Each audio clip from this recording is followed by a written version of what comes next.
Hi, welcome to Coffee and Closers. I'm Avid, and I want to personally invite you to join me and one of today's top performing sales stars for a cup of coffee and authentic conversation. And our collective goal is that you will walk away with tangible knowledge that you can apply to your sales efforts today. Are you ready?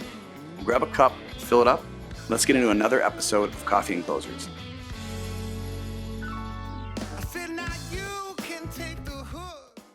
Closers, welcome to another episode of Coffee and Closers. For those of you that I have not met, my name is Avid, and I'm the host of Coffee and Closers and the Chief Revenue Officer of Closers Media. What does Closers Media do? We offer hands-on coaching in a virtual sales system designed for driven B2B founders. Is that you?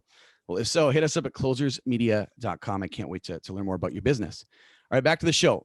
So today's guest is somebody that I have been a fan of forever. She has a superpower that I do not. And much like you, I'm sure you're excited to learn from her. I challenge you. I bet I'm even more excited. I've been wanting her on the show for a long, long time. And anyway, let me tell you a little about her. Her name is Megan Lamke. She is an 8-time President's Club Award winner who gave all of that up in the software game to start her real estate syndication company. To date, she's a managing partner of over 2,500 units valued at over $513K. How does she do this? Like I told you, her superpower is being able to get a hold of anyone, which is the title of today's episode. She is the author of the LeadHER's Guide to Investing, the host of Business for Good, and something that is dear to my heart. Her philanthropy efforts have rescued over 1,000 girls from sex trafficking in Southeast Asia in 2020 alone. Closers, please give a massive, massive Coffee and Closer welcome to Megan Lamke. Hi, everybody. Thanks so much for having me here, Mikolai. It's a true pleasure to be here. Oh, no, you've been on my watch list for a long, long time. I've been a fan of yours, as you know, and this superpower that you have, I don't. So I'm really excited to learn how you do it, and I know that our audience is as well. So I had the luxury of being your friend, but there are people right now that might be meeting you for the first time. Would you tell us kind of your sales story? Sure. Graduated from college here in Minnesota and then took my first job right out of school in sales at a mortgage company during the Great Recession. Just simply worked longer hours than everybody else and hit President's Club a bunch. From there, I transitioned to working in technology sales and got to work for some really, really great sales mentors and sales leaders. After that, decided that I wanted to try my hand in marketing and then was still working like 80 hours a week. And at that point, my husband and I wanted to start a family. So I needed a way out of the rat race and transition to being a full-time entrepreneur and running my own company. It's amazing. It's amazing. All right. So listen, 8-time President's Club Award winner. For those of you that don't know what President's Club is, which I just recently found out, a lot of people outside of sales do not. It is being ranked the top 1 to 3% out of your peers. And I know where you were ranked in the top 1 to 3%. And there were some big teams, and those were some very challenging sales environments. So kudos to you. Now we're gonna borrow some thought from you. Like, this is something I've been so excited to ask, but I love the story of you getting a hold of would you kind of tell us that story? I know you have a lot of them, so I that's the name that just pops in my head, but you've got a lot of those stories, and then we're going to unpack how you do what you do. Sound good? Sure. So the easiest way to get a hold of was to use software like Hunter.io or Seamless A.I. Everybody's cell phone number is in there. Literally call them up and say, hey, I have questions for you about your latest offering. As a customer, I would like to talk to you about this. Oh, by the way, I have some tips and tricks to talk to you about from a marketing standpoint, from a sales standpoint that could improve your offering. Promptly introduced me to other members of his team, and now we're investors with them, which is amazing, and we get to collaborate on multiple projects, which is so exciting. But again, it was using that technology, using those pieces of information to get sensitive personal data, and then make a real genuine connection with somebody, knowing you have 30 seconds to a minute with a CEO before they pass you on to a member of their team. Would you mind giving us that 30 seconds? Like, if you were to ring me up, yeah. Would you mind just like you? All right. Oh, hey, hello. Mick, we actually did this in real life. Don't you remember? I messaged you for the first time on LinkedIn when I said, hey, Mikolai, we have 189 connections. How in the world have we not met yet? Yes. And then I you do messaged me back and we formed a relationship. That was it. Like that simple sentence, like genuine curiosity. I want to be your friend first. I want to get to know you. Maybe we can collaborate in some way. That's really the secret of building relationships and doing sales really, really well. It's genuine curiosity and trying to be a team-oriented problem solver. Closers, did you hear that? We just had a clubhouse yesterday, and it was so interesting to have people's takes on prospecting and reaching out. And it's like, well, let me ask you something. When you move to a neighborhood, is the first thing you go is try to go to your all your neighbors and try and sell them your car? Like, no, you go and bring a cake, or you go and say hey, or you know what I mean. You just trying to make a friendship. I love that curiosity, trying to establish a relationship. So let's unpack that a little bit, because here's something you said. You said tools, which you mentioned, but then everything after that is all you. And there's a confidence in the fact that you believe you're going to get a hold of somebody because you believe you have something that's of value to them. Could you tell us, where do you find that confidence? Because a lot of us are scared to pick up the phone. And I've been there too. I've had to watch motivational videos on YouTube before I pick up the phone because it feels like 10,000 pounds sometimes. But at the same point, I remember every single person is a human being. They put their pants on the same way I did today. I mean, it might be yoga pants because we're still in quarantine, but they put their pants on the same way I did, one leg at a time. And we just are so hardwired for human connection that if we focus on the human connection piece, sales and relationship building will naturally come. I love it. I love it. I love the fact that, do you feel that confidence comes from the fact that you're not trying to sell me? Right. I mean, the easiest thing to do to build confidence is take the sales aspect out. Like, I'm not trying to win you over to my side. I'm trying to win you as a friend because I only want to work with people who I know, like, and trust and are amazing. Like, if you don't know how to be an amazing human being, I probably don't want to do business with you. It's that simple. I want to keep going with this. No, this is great.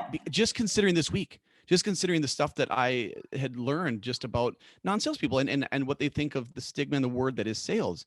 But when you remove that word and you say, what do I do? I'll never forget this. There was a guy I used to work with at Concur. His name was Blaze. And you know, his kid one day said, "Daddy, what do you do?" He goes, "Well, I get paid to make new friends every day." Yeah. And that always stuck with me as like, what a cool, you know what I mean? Instead of I got to hit 30 dials and why? Like, why not try and make some friends? Who cares how many friends you reach out to? Because if you get a couple to say, "I'd like to be your friend," you know, and you develop a relationship and that turns into, you know, a win-win for both of you guys from a business standpoint. How hard is that? That's not work. Right. It's fun. And it transcends all areas of business, regardless of what product or service you're trying to sell. Just be curious and try to make a friend. Have you ever sold something that you didn't believe in or like, or, you know, I mean, maybe just didn't care about? Yes. And that's really hard, but you need to tie what you're doing to a bigger why and a bigger purpose beyond just yourself, your paycheck, your reason for showing up to work. Like, you need to dig really, really deep and figure out what is the one thing that I'm uniquely created for, that this job is allowing me to do and allowing me to dive into that purpose, that passion, and grind it out. Now, we brought up confidence, right? And we just already said it. So anyone listening, like, I've already, you know, if I could write, I'd be writing this stuff down. I know Gario is. We brought up confidence in the fact that we're just trying to make some friends. Everyone can do that. Fair? Yes, very fair. The next part of confidence I've found is preparation. Like, preparation. Can you walk us through kind of in detail? Because I know that's you're discounting the fact that is something that you're really, really good at, is organizing your minutes. Can you walk us through kind of how you kind of your preparation process? Sure. I'm going to use you as an example, Mick, because again, a year ago, we didn't know each other. So reached out to Mick, said, "Oh my gosh, we have 189 connections. how in the world have we not met? Little did I know, or little did Mick know, before we met, I scrolled down to the bottom of his LinkedIn and saw all of the things that he's passionate about. If you scroll down to the bottom of people's LinkedIn, it says what volunteer organizations they love, what charities they love, what interests they love, like education, economic empowerment, causes for children. And I saw that Mikolai and I had a lot of those things in common. So it's like holding an ace in your hand. So you reach out with something that has genuine curiosity. After that person engages back, you reply back with that humanistic touch point of, oh my gosh, I see that you love Feed My Starving Children, for example. How did you get involved in that organization? And what are you doing with them now?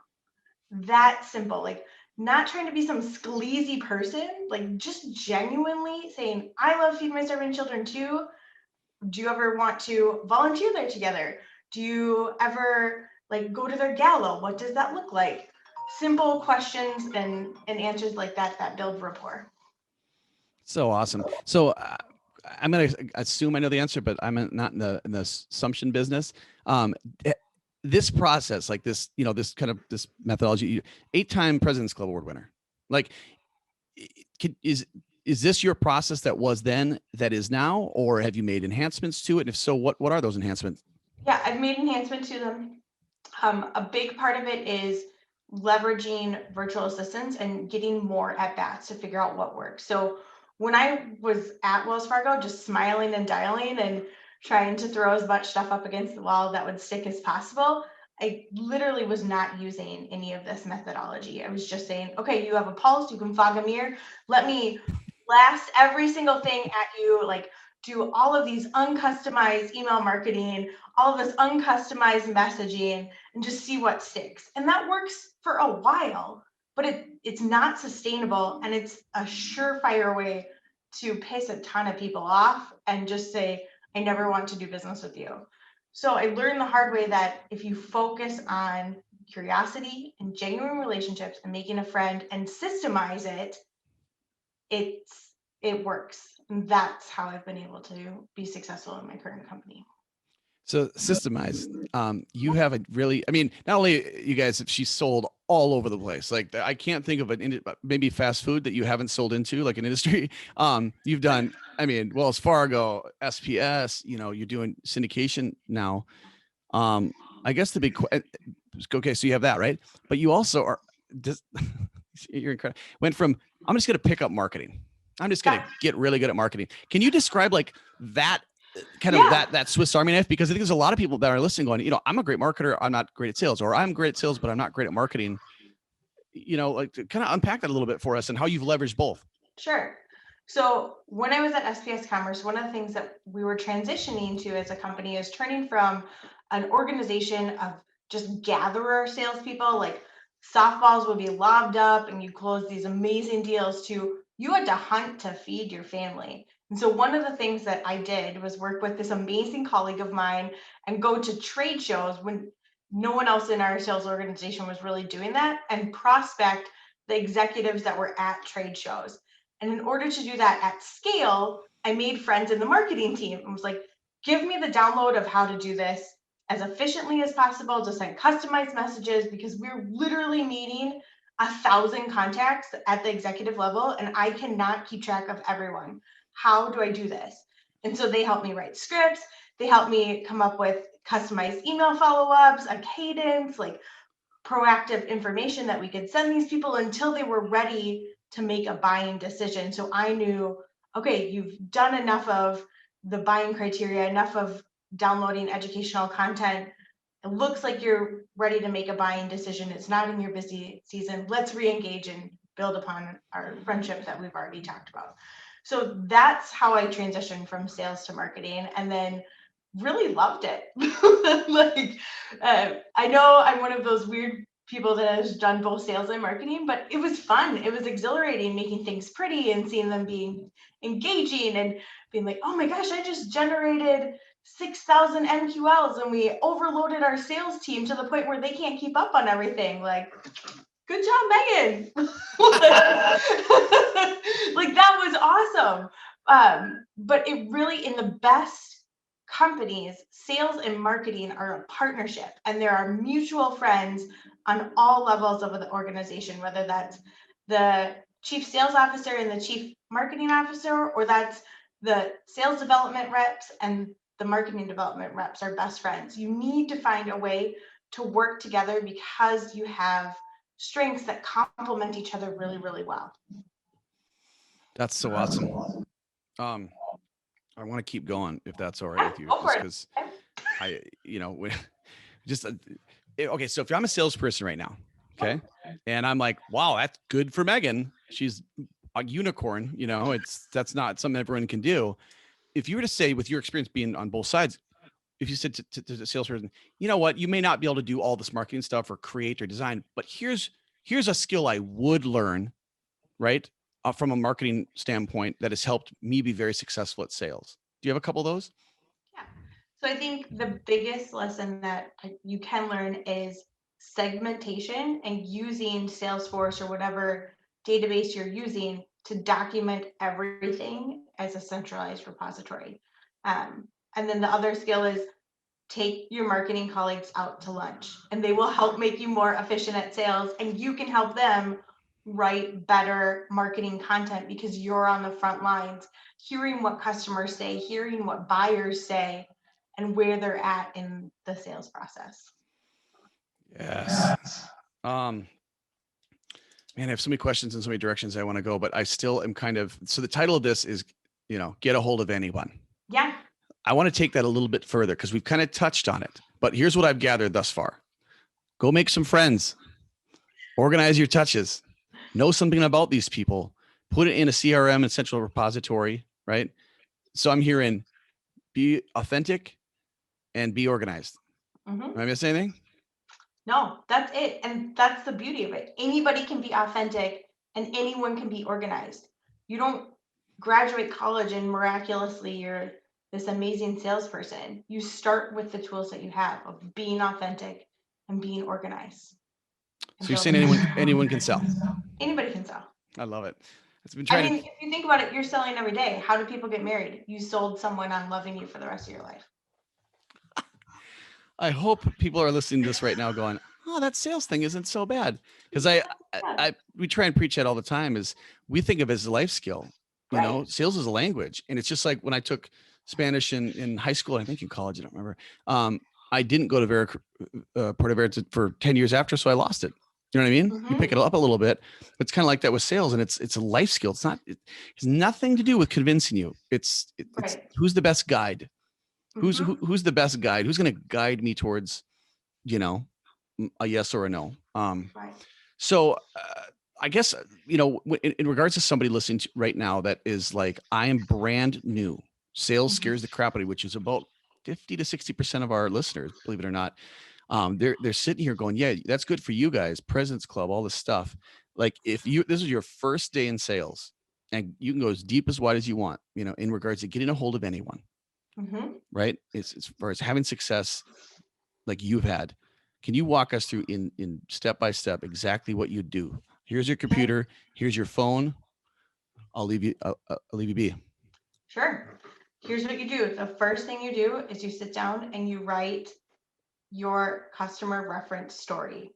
Like, write down someone that has been a company customer and the journey that they've gone through, what their challenge was, how they overcome it, and what their result has been. It needs to be 3 sentences. That's it. Then you write a bridging statement that connects the executives that you're probably selling to. So if you're selling to a CFO, for example, something that's an industry statistic that's impacting all CFOs with a hook of, tell me what's your experience been like. So whatever that stat or factoid is, what's that experience been like? Put that up next to your computer, read it verbatim, practice saying it out loud 10 times, then pick up your phone. Call whoever you're going to call and say, hey, I just have a genuine curious question for you. I'm talking with a lot of CFOs, blah, blah, blah. This is what I'm hearing in the industry. What has your experience been like? Cool. We've dealt with other CFOs who have this similar challenge. Insert bridging statement. would it make sense to continue to talk and find a mutually beneficial way to collaborate? Awesome. Yes, keep talking. No, cool. Who do you know who might be willing to have a conversation with me? Awesome. Thank you so much. Is it okay if I connect with you on LinkedIn? I'm just continuing to grow my network and would love to continue to learn from executives like you. Great. Thank you so much. Have a great day. Done. What? You're laughing. This is like real life. And then you multiply that by 125 calls a day and you're fine. You hit President's Club. Like, no, this is why I wanted you on this show, is because it's like your kids.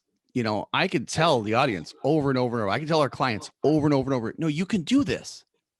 You can do this. You know what I mean? Believe me. Now let's go. Let me guide you. Let's go. Let me coach you to success.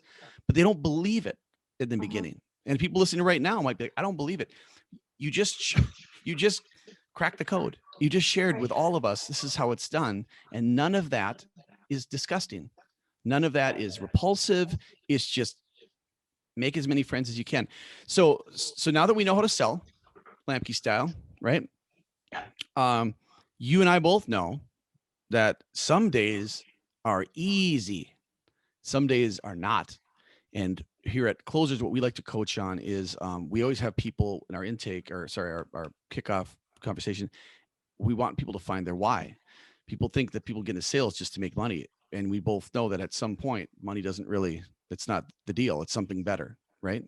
And so we always have them print out their thing, that whether credit card debt, it could be a trip, that we have that here. Would you say that having a mission and a purpose and a why is very important to fuel sales success? Yeah, that's where your fuel comes from. If you don't have a purpose or a mission or something that's driving you above and beyond just your manager to tell you to do something because you should do it, you need to take a hot second and figure out what that is. And if you don't have a business coach or a mentor or someone to speak into your life to help you figure those things out, go get one. There's wonderful, wonderful people in the world like Nikolai, like myself, who have crushed it in sales. And our heart is to literally help sales development reps and marketing development reps find their passion and then have these amazing careers that change the world. So if you need help, just reach out. Well, you and I both are mutual friends with one of the best in the biz as far as leadership goes. Real quick, it's Charlie Hackerson. So Charlie, if you're listening, we're both. Hi, Charlie. If you were a manager, so let's flip it, because then I want, there's a question you want to ask you, but I before we get there, I want to, if you're a manager right now, how do you pull that why, or how do you inspire that why in your reps? Do you know? Yeah, so I ask open-ended questions. I ask about their life experience. With the virtual assistants that I work with, I ask, why do they want this job? What's compelling them to work right now? What's compelling them, whether it's family or an experience that they had?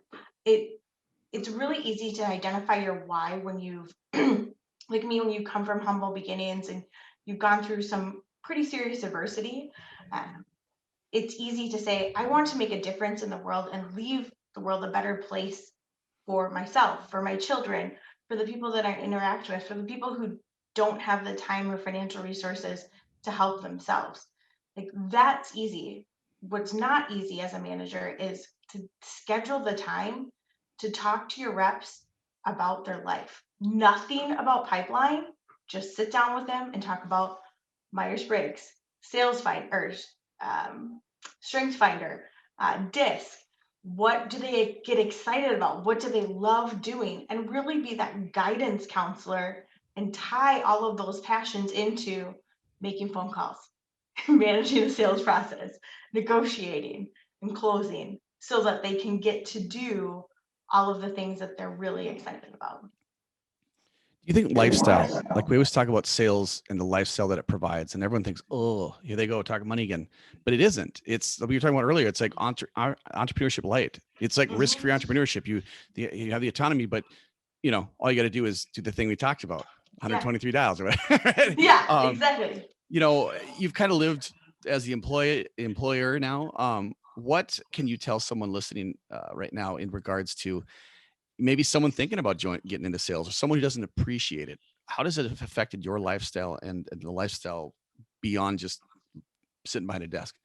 Yeah, well, sales is what paid my bills and helped my husband and I get out of debt. So for those of you that don't know, that haven't heard our story, we were working for these really great fast growing tech companies and drowning in debt and living outside of our means. We had over $200,000 worth of student loan debt. I don't know if anybody else can agree or can relate to that. And so we used sales and working for fast growing companies as a way to pay off our debt, pay off our mortgage in under 5 years, to get out of the rat race and have that emergency fund so that I could go from entrepreneurship light in marketing and sales to being a full-fledged entrepreneur and business owner and game changer. So without sales, without developing those skills, I wouldn't have been able to be where I am today. Well, and that's the thing that I adore about you is you could have just kicked it, right? But instead, you never forget those humble beginnings. I mean, I've told my story, but I'll tell it again is, I lived in Manhattan after college, and I was an entertainment agent hanging out with rock stars and directors and people that made way more money than I did. And I was spending it as if I had it. So sales had my back too. That's always why I've such a passion for this craft. But something to, if we talk about fuel to be successful at sales, and we talked about how to technically do it, but you got to have that reason, that why. And Megan, the fact that you started where you did, and now you're here, you have the opportunity to help those in need. And something that I'm going to try to say without gushing is, it's gonna be tough. Anyway, Megan has helped 1,000 girls, freed them from sex slavery in 2020 alone. Talk to us about this mission, this purpose, and what drives you each and every day to hopefully help more. Yeah. So for those of you, that don't know, we partner with a business for good organization called Venture. They also partner with Feed My Starving Children, and we serve some of the least reached, least resource people groups on the planet. And a lot of those people groups are in Southeast Asia, where kids as young as 2 years old are being sold into trafficking. So as a mom of a 2-year-old at the time, that was not okay with me. And as someone who is a Me Too survivor, that sure as heck was not okay with me. So I decided that we're going to foray into entrepreneurship, but we were going to do so in a way that our business profits and margin and structure could have a component of impact investing.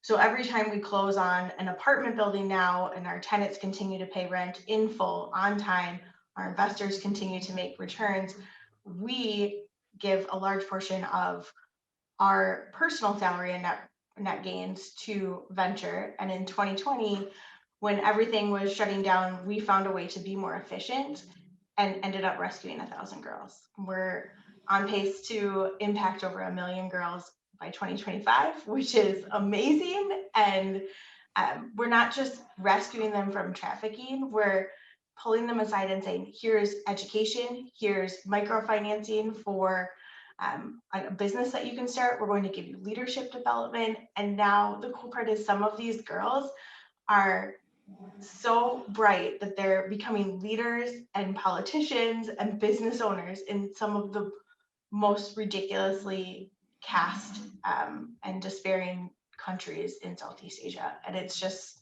like, that's what fires me up is I'm creating a world where girls can be anything. My daughter can be anything. Like your kids can be anything because I cared enough to get financially free and live beneath my means and use that surplus to make a huge impact. So. Oh, I love this. And I'm so angry that we're about at time, but I want to clarify some things because you've said some incredible things. I almost feel like we should have the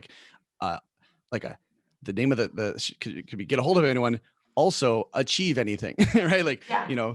Anything's possible if you learn this craft. And what I've heard from you is anybody can learn it. Yeah. What's the intangible though? If I had one more shot to ask one more thing, the little intangible, if anyone can learn it, anyone can be good, right? Mm-hmm. But then there's the great. Right. What advice, if I had one more bullet to fire and ask one more question before we head over to Clubhouse for the live Q&A, what would that intangible be that maybe people can either work on or discover? Yeah, I would say the intangible thing is actually called style points. And Charlie taught me about this. So style points, for those of you that don't know, is this whole idea of my world now, impact investing.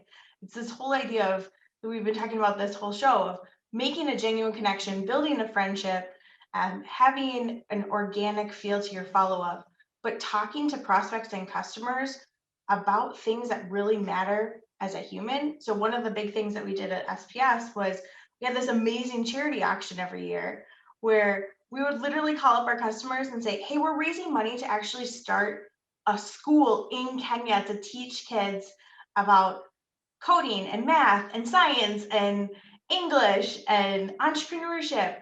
Do you have any products that you could donate so our employees could auction those off to each other, and we'll raise, $30,000 for this school, or for Feed My Starving Children, or for this pet rescue organization, or whatever. But finding a way to either create style points on an individual level or bring style points to your entire organization as a way for you to prospect without sounding sleazy.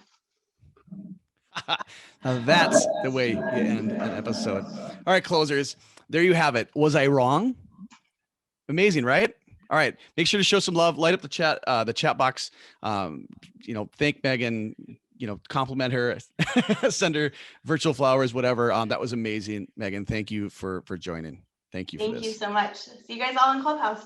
Well, thank you, Megan. So make sure to head over to our closers community. To if you're not part of the closers community yet, like I said, we're going to be in Clubhouse in a couple minutes here. For those looking to have the best fiscal year of their existence, hit us up at closersmedia.com. I'd love to have a chat with you. And then real quick, Megan, how could we support you? You've given us so much knowledge. How can we support you? So the biggest thing that we're always looking for is connecting with additional people who want to invest and lower their tax bracket. So if you're looking at crushing your quota, if you've hit President's Club this year, chances are you're paying a ridiculous amount of taxes. Send me a message. Let's talk. There are ways that we can work around that through the awesome real estate investments that we have. But before we go, there's one other thing that I wanted to add is we did really surface level stuff here. So I actually created a bunch of Loom videos for all of the new SDRs and MDRs.